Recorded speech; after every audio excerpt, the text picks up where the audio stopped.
Number 10.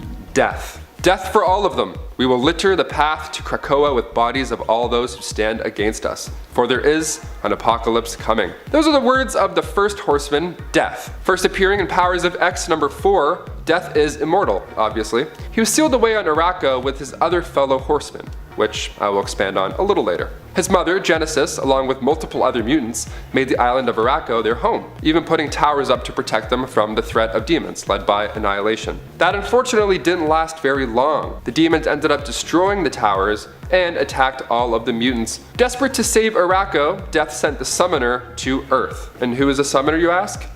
Well, Number 9. The Summoner. The son of War himself, born hundreds of years ago on that same island of Arago, he was part of a group of mutant wizards who referred to themselves as the Summoners. So what could they do? Well, they could summon various creatures of Araco. Bam, just like that. So while all those mutants were being attacked, the Summoner was sent away to the Immense Dimension. He was sent to find his grandfather and also carried a portion of Araco with him. His grandfather, being Apocalypse, was needed in order to save Araco. Not bad at all. Being the grandson of Apocalypse must be nice. My grandparents were cool, but they were never like Immense Dimension cool. They just liked Werther's originals. His powers are pretty interesting. Like I said, he's able to summon and control every dark beast of Araco. Demon elementals, you name it. I mean, in one instance, he actually held one of Cable's bombs as it went off, and it didn't even faze the guy. Number 8. Famine. Also an OG member of the Four Horsemen, Famine is the son of Apocalypse, first in his name to serve. Similarly to the Summoner, Famine had also ended up in the Immense Dimension. So after his mother died to the hands of Immense Dark God, Annihilation, Famine and his other siblings were approached shortly after the Omniversal Majestrix Saturnine, who then asked both sides of the war to participate in the challenge of the 10 swords for victory, and they agreed. Famine is also centuries old, as he is immortal as well. Number 7. Pestilence Plague. Known as Plague thanks to her mutation, this unknown figure served under Apocalypse as one of his 4 horsemen, Pestilence. What is her mutant ability, you ask? Well, she had an ability known as Virus Touch, which meant she could produce a biohazardous agent from her body that acted as a crippling virus in the bodies of other people. The virus causes physical weaknesses, fainting, nausea, fever, and delirium, and that although it could be treated, the virus was still so potent that even the slightest contact with her skin or a few molecules of the virus clinging to someone's, form or something were able to cause an infection. She was saved by Apocalypse during the massacre of the Morlocks, and from that point on, she served as his horseman. After being transformed into Pestilence, War and Famine battled X-Factor in Central Park and were, defeated by X-Man. After Apocalypse teleported X-Factor on his celestial ship, they battled the Horsemen again, and after their defeat, the Horsemen were sent into Manhattan to wreak some havoc. X-Factor and the Power Pack battled the Horsemen, and Lightspeed knocked Plague right off of her flying steed, and she sadly fell to her death. Check her out starting with 1983's Uncanny X-Men number 169. Number 6. CANDRA.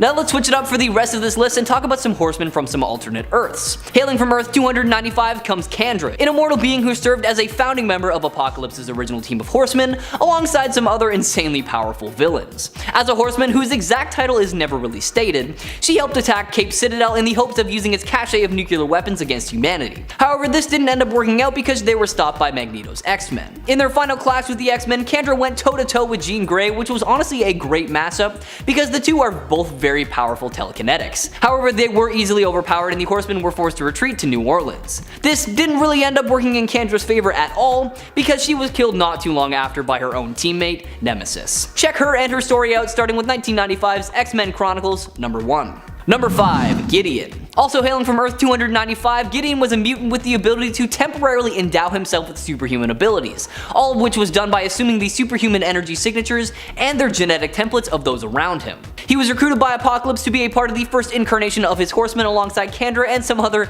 just insane villains. I talked about this a bit before, but their first mission was an attack on Cape Citadel for the purposes of launching its nuclear warheads on human targets. The other Horsemen dealt with the security forces and cleared a path for Gideon to access the command center where he began the countdown for their Armageddon. Magneto's X-Men interrupted their plans and kept the other Horsemen busy while Magneto went to take care of Gideon himself. Magneto made the mistake of attacking Gideon head-on with his powers, allowing Gideon to duplicate his powers and use them to keep Magneto at bay so he could, continue his work. Gideon, however, did not expect Magneto to selflessly do anything to stop him, which is exactly what happened, as with his magnetic powers at full blast, Magneto caused Gideon to overload and just explode. Check him out for yourself in 1995's X-Men Chronicles number 1. Number 4. Abyss. Hey, Guess what? We're still going to be taking a look at some of the Horsemen from Earth 295. Niles Steiger, aka Abyss, lived a life of mystery before becoming one of the Horsemen of Apocalypse. It was said that he was experimented on in Sinister's lab, and after escaping, he killed the Horseman Bastion.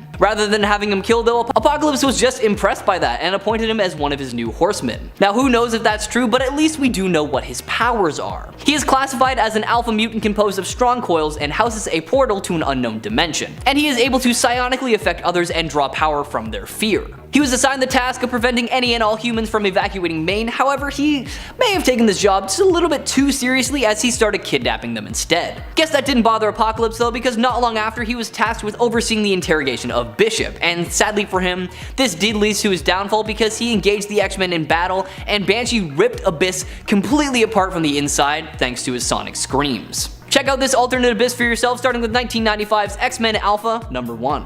Number 3, Frederick Slade. Born as the second child of Margaret Slade, making his first appearance in X-Men Apocalypse vs. Dracula issue 2, he's in the bloodline of Apocalypse, and he's too cool not to include. Born in the 18th century, his family was part of the main branch of Clan Akaba. So basically, he was a second born and was physically smaller, so he didn't really get too much attention from his mom.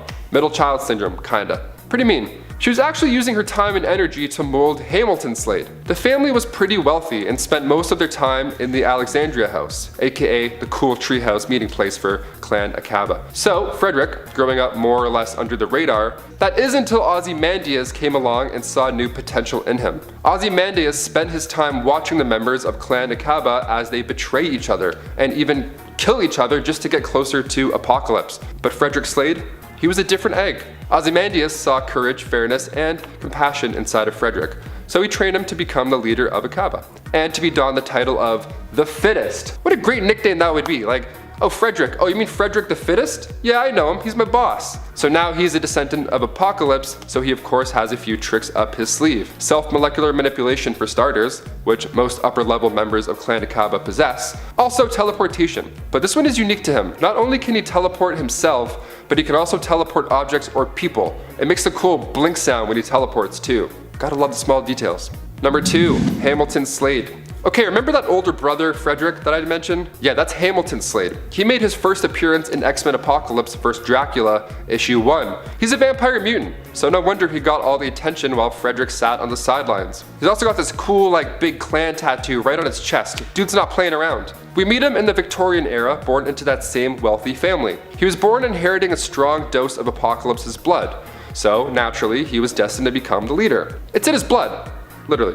He looked at himself as he would Apocalypse. This guy's a born leader. The members of the clan had to take orders from him if they wanted to or not. He ended up dying at the hands of Dracula, which not a bad way to go out, or not go out. Yeah, he became part of the undead after that and returned as a vampire. As if this guy couldn't get any cooler. So Dracula and his new crew, now including Hamilton Slade, attacked Clan Akaba, killing his own mother in the meantime. And then little bro Frederick Slade came in and killed him. Yeah, he teleported his head away from the rest of his body. Nice touch, super gross. And lastly, number 1, Blink. The great granddaughter of Margaret Slade, also known as Clarice Ferguson, hello Clarice, was a main player in the Age of Apocalypse storyline. Making her first debut in Uncanny X-Men issue 317, she was one of the many mutants that were captured by the Phalanx. She's known to be rather tense and panicky because of her given powers. Anybody caught in the Blink wave, which is her teleportation field, would just get shredded. Now I don't mean like get jacked, like they would get shredded apart, their body just poof, gone. She isn't the best at controlling her powers too. And those powers being able to create teleportation warp portals, so she can displace anything and anybody as well, but she also used these portals to throw a weapon back at an enemy. Kinda like in Infinity War during the first New York battle, when Strange and Wong used their portals to throw Ebony Maw's brick darts back at him. It's pretty cool stuff. She joined the mutant nation of Krakoa and battled Nightcrawler, which is a pretty sweet issue. Number 10, Famine Rory Campbell. Dr. Rory Campbell was a psychologist who was good friends with the scientist Moira McTaggart. He worked with her for a while on Muir Island during the time that the mutant team Excalibur was stationed there. However, getting to that island was no easy task because of a huge storm that almost killed him. He was rescued by none other than Rachel Summers, and from there on, he was somehow able to discover the existence of an alternate universe where he was known as the mutant hunter Ahab. Determined to do whatever he could to prevent this from happening, he worked alongside Excalibur to capture villains. However, this ended up costing him his legs thanks to the villain's spore. Scared of his quote-unquote destiny, he left Excalibur and took up a position where he was helping mutants instead. dead. An unknown amount of time later, and for reasons no one really knows, he was captured by the villain Apocalypse and transformed into the Horseman called Famine. In this capacity, he fought the X-Men but managed to escape before Apocalypse was actually defeated. Check him out in his first appearance in 1993's Excalibur number 72, or skip on ahead to his time as Famine in 2000's X-Men Volume 2, number 96. Number 9.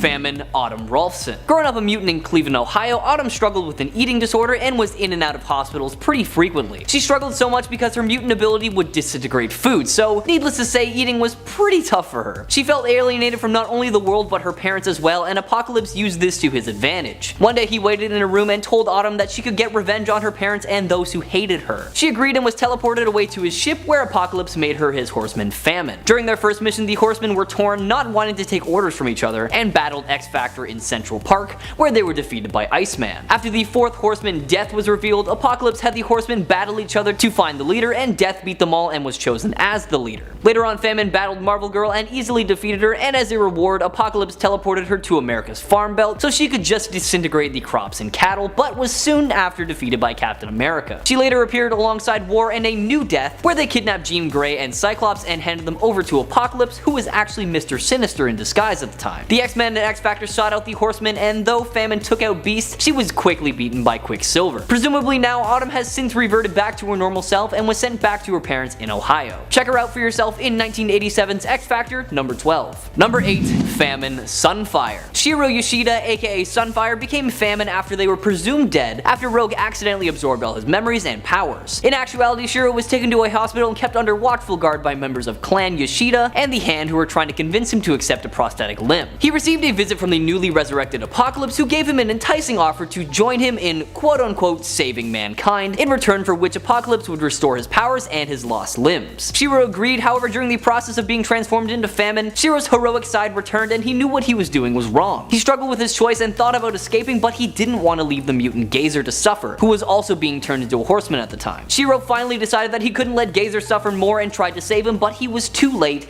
and they were both turned into Horsemen of Apocalypse. During his time as Famine, Shiro attacked the X-Men using his flares to give their eyes and brain imagery that made them feel like they were starving. During the X-Men's battle with Apocalypse, Gazer as War was killed while Gambit as Death and Polaris as Pestilence were captured. Despite Apocalypse being defeated and having escaped, Shiro was still under his mental control and tried to save his former Horsemen from the X-Men. Why not check out Shiro's story for yourself, starting with his first appearance in 1970's X-Men number 64. Number 7. Jack Starsmore. Making his debut in X-Men Apocalypse vs. Dracula issue 1, Jack Starsmore was actually born into a lesser house of the clan Akaba. See, part of the Starsmore bloodline, he wasn't treated with too much respect. The person that gave him the hardest time was Hamilton Slade, his cousin, who I'll talk about in 1 minute. He had a pretty unique mutation that made him stand out from the rest. That being, he can breathe fire. Yeah, he's a pyrokinetic who straight up shoots fire out of his mouth. Guy must kill it at parties. Oh, and he can also absorb fire too with his mouth. So if anything lights on fire in your kitchen, maybe you're cooking something and there's a little plume of dust, Jack Starsmore can just suck it up. He was a child when he was deemed a servant to the council and realized he was a small fish in a very big and very overpowered sea. He had to make up for this lost strength, so he would always go above and beyond his duties to make sure everybody around him is happy and safe. We love him.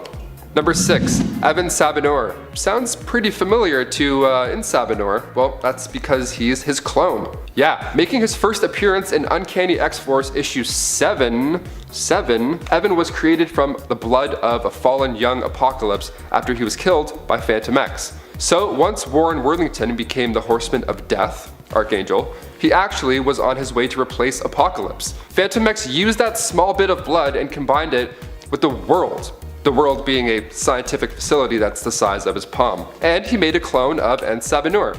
Not a bad secret at all. Phantom X finally revealed the secret project and used the clone Evan, a good guy at heart, and he sent him after Archangel. It worked because while they were fighting, Psylocke was able to come in and attack him with the Seed of Life. Number 5. William Rolfson. Making his first appearance in Uncanny X-Force number 13, William Rolfson, better known as Genocide, is the son of Apocalypse and Autumn Rolfson. She was afraid that Apocalypse would see their affair-born son and look at him as a threat. So Autumn decided to hide and raise William by herself. Not a bad plan. During this time, William had grown into his mutant powers, and even had a badass suit to go along with it, and he was only like 15. The suit is designed to trap him and contain his powers. He kind of looks like a skeleton in a Hulkbuster armor. It's kind of neat, like a Mars Attacks alien. He can generate radioactive plasma, which is a nice touch in a fight. Yeah, you want to go? Hope you like plasma, bucko. Bam!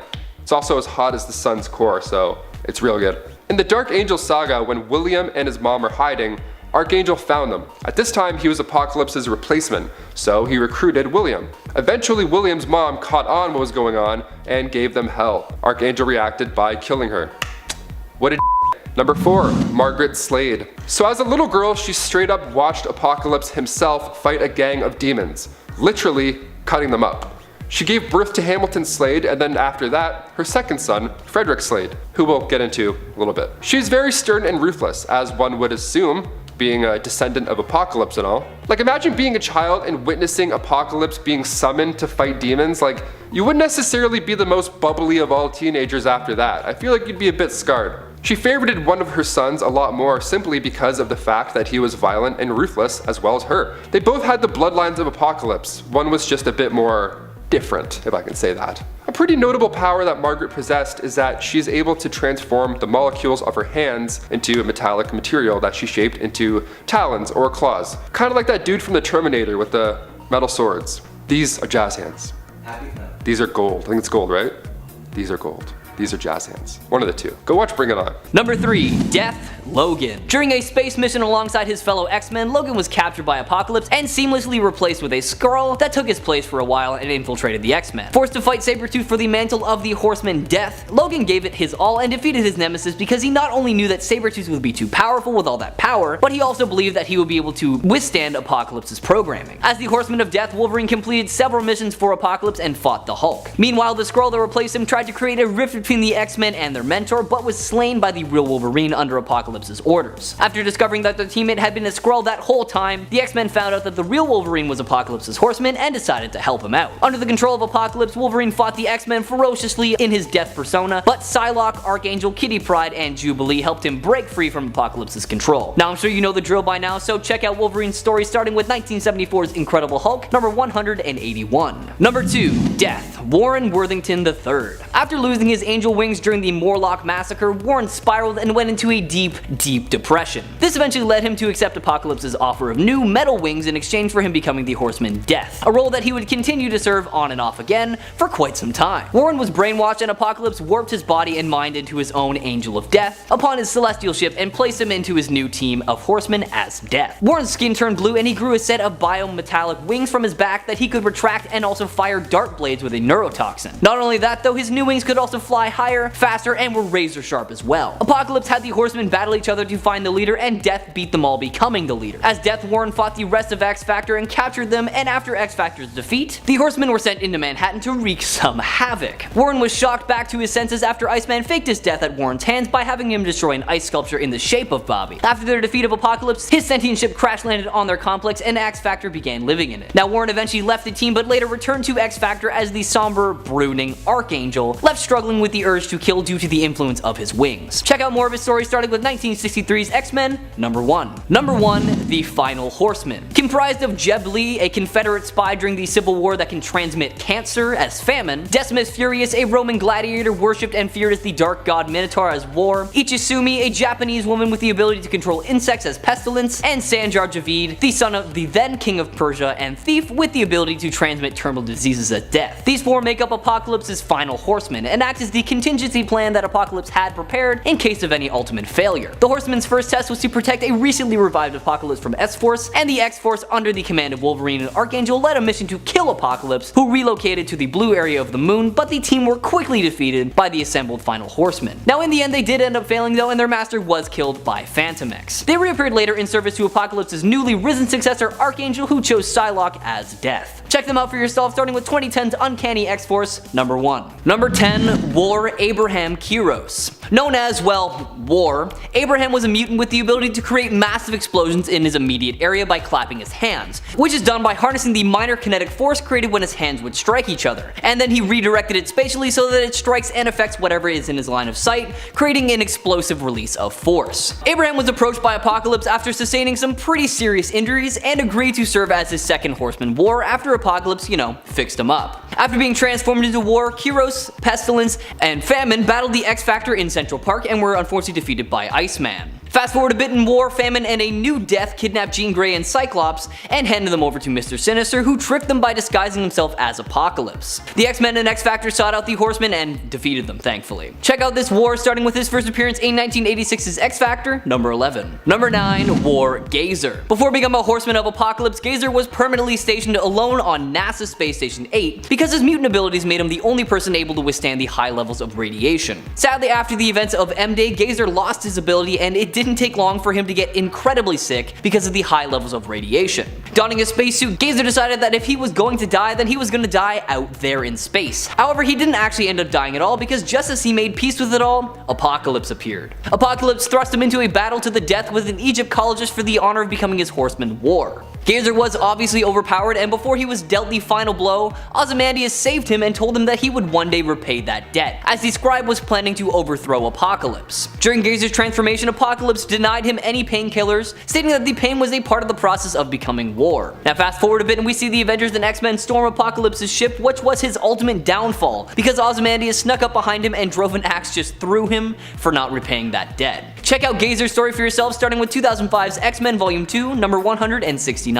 Number 8. Pestilence, Phantom Bats of the 12 Mines. The first Pestilence to ever exist, the Phantom Bats of the 12 Mines, was a terrifying looking mutant that acted as the Horseman Pestilence until the year 1013. While alive and active, Phantom was capable of emitting blasts from his eye with the appearance of red bats made of energy, which would strike his opponents with an incredible force, making them surrender instantly while their surrounding area exploded from the force. He also possessed some pretty sweet wings thanks to his mutation that he used to fly, although it took some work as he had to use his own power to do so. In the year 1013, he and the other Horsemen were sent to kill Folkburn Logan, the ancestor of Wolverine, but they encountered the Asgardian god of thunder Thor during their killing spree. Thor engaged them in battle and killed them all single-handedly before turning against Apocalypse. Now check out this Horseman's one-off appearance in 2013's Uncanny Avengers number 6. Number 7. War Deathbird. Heir to the Shi'ar's Empire's throne, Khaleesi Normani is known as Deathbird, a member of the Shi'ar royal family and the sister of Charles Xavier's one-time lover, Lilandra. She was recruited by Apocalypse to serve as his Horseman War after renouncing the throne to her sister, who in turn made her the representative of the Kree Empire. She retrieved the living monolith along with X-Men Bishop for Apocalypse to use in the 12. Deathbird and Sunfire as Famine were teleported by Mikhail Rasputin after Apocalypse's defeat, and she was just kind of left in space. While in space, she began a relationship with the time-displaced Bishop, and the two ended up confronting each other over a plan to defeat the Rule, and Deathbird was presumably dead after being ejected from the spaceship. She was later seen rescued by her sister, however she was put directly in prison as she was seen as a very big threat for the throne. Check her out for yourself, starting all the way back in 1997's Miss Marvel number 9. Number 6. War the Hulk. At one point in time, the Jade Giant himself was manipulated into becoming one of Apocalypse's Horsemen. The Hulk was nursing wounds from a brutal defeat and only agreed to serve Apocalypse if he would remove the shrapnels from Hulk's brain from that previous battle. Under the mental control of Apocalypse, he battled the Absorbing Man and the Juggernaut, but they had been sent by the NWO with Rick and Janice Jones to stop these new incarnation of the Hulk, who was using the power of the Celestials. He nearly killed the Absorbing Man and the Juggernaut, but Rick jumped in and the Hulk swung at him and just injured him terribly. Seeing that crippled body of his best friend caused the Hulk to break free of that mind control and flee in shame, and that was kind of the end of Hulk's time as War. Why not check out what events led up to this by checking out the Hulk's entire story, starting with his first appearance in 1962's Incredible Hulk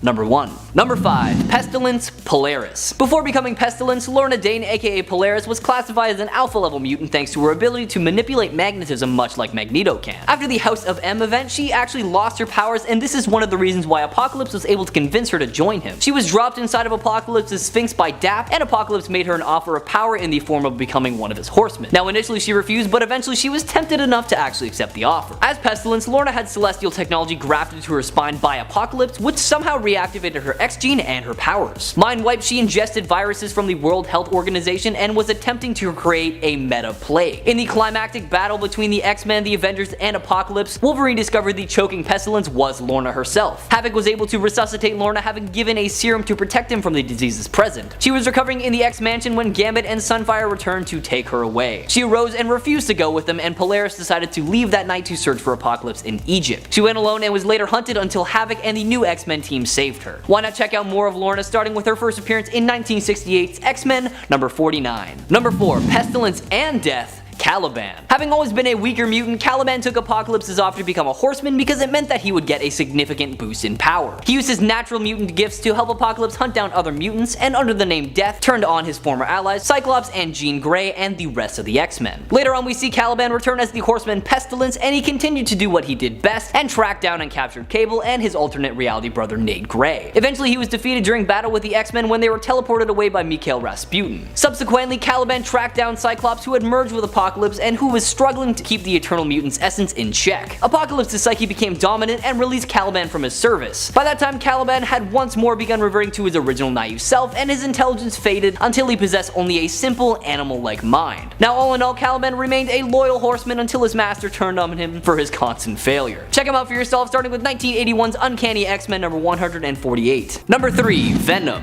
Hailing from Earth 16,558 comes this iteration of Venom known as Old Man Venom because, well, its host ends up being none other than Old Man Logan. Along with the other Horsemen of Apocalypse, Venom attacked Colossus and his team of young X-Men when they ended up on Omega World. But only Colossus was subdued as the other mutants managed to escape. This freedom for the other mutants didn't last too long though, because not too long after, the Horsemen were able to track them down and defeat them. Fast forward a bit to the X-Men trying to save their comrades, and we see Venom thrown onto Old Man Logan, who began savagely beating down his fellow X-Men because he was no longer in control of his actions. Venom was defeated when Iceman told Jean Grey to focus on its mind instead of Logan's, leading her to force the symbiote to release Logan. Venom was then quickly frozen by Iceman, and after that he presumably died. Check him out for yourself in 2016's Extraordinary X-Men number 8. Number 2. Deadpool. At some point after Apocalypse's return in the 21st century on Earth 16,558, he assembled a new team of Horsemen, and among its members was the Deadpool of this universe. Alongside Venom and the other Horsemen, Deadpool attacked Colossus and his team of young X-Men when they ended up on Omega World, but only Colossus was subdued, as the other mutants managed to get away pretty easily and safely. It didn't take long for him to track down the young team of X-Men though, and they quickly defeated them and just took them captive. When the X-Men invaded Apocalypse's kingdom to try and save their teammates, Deadpool and the Horsemen of Apocalypse ambushed them. Deadpool fought Iceman and had his mask partially torn by him, exposing his stitched lips underneath, and using one of his swords, Deadpool cut the sutures off and threw up a swarm of insects on Iceman, seemingly defeating him. Deadpool was then taken down by Cerebro when he tried to escape Apocalypse's domain while Omega World was crumbling, and presumably died along with the other inhabitants of Omega World when it actually did collapse. Check out this Wade Wilson in his first appearance in 2016's Extraordinary X-Men number 8. Number 1. Sabretooth. Back to Earth 295 for our final Horseman of Apocalypse for today, Victor Creed, aka Sabretooth. Creed was one of the first mutants recruited by Apocalypse when he began his takeover of North America. Sabretooth was dispatched with the other Horsemen to attack Cape Citadel, and after the Horsemen secured the facility, Sabretooth was shocked when he learned that his master intended to launch the nuclear warheads. His fellow Horsemen subdued Sabretooth until the X-Men on their inaugural mission came to stop them. Sabretooth was released in order to fight in the battle, but he was defeated pretty quickly by Weapon X, aka Logan.